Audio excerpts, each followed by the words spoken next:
Time for us to talk players, positions, and yes, even picks. Jay, give me one player to watch in this matchup. Reigning Ohio State Defensive Player of the Week and Walter Camp Defensive Player of the Week, Marshon Lattimore. Guy had 2 picks last week against Tulsa. Kind of when the game was going back and forth and the weather was really bad, had a pick late, took back to the house. I think he's going to be a special player in a long line of great defensive backs from Glenville, Ohio. They've had a couple players from Glenville. A few. Just a few. He's an athlete. He makes plays all over the field. I like Marshon Lattimore.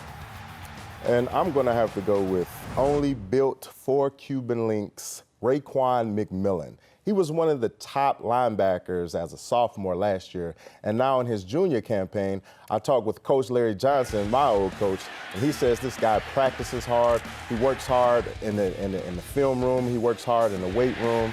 And Coach also said that the kids respond to him. So he's a leader on the field as well as on the practice field. Urban Meyer always talks about being good up the middle.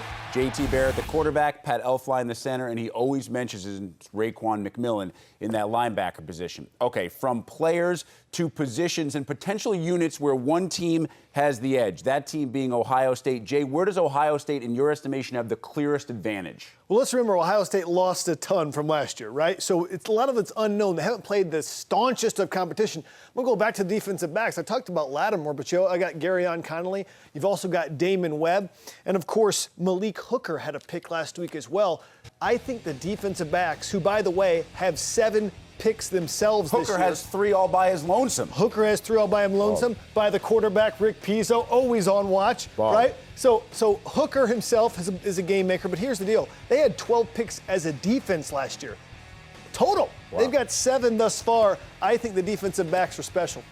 I'm going to go with the other side. I'm going to say that Ohio State has the edge in the running game. I mean, they have a 3-headed monster with J.T. Barrett, Mike Weber, and Curtis Samuel. I think that J.T. Barrett is a dual threat. He can kill you with passing. He can kill you with running the ball. And then Mike Weber, he can run around you or he can run through you. I think both of these guys, between him and Curtis Samuel, they're like thunder and lightning.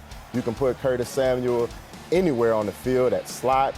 He plays wildcat, whatever the case may be. Whenever these guys get the ball in their hand, they're electric. Yeah, Curtis Samuel is so dangerous. He's actually been Ohio State's Offensive Player of the Week in both of their first 2 games because they can move him in space, they can line him up wide, they can line him up in the backfield. He has been so far for them offensively their ultimate weapon.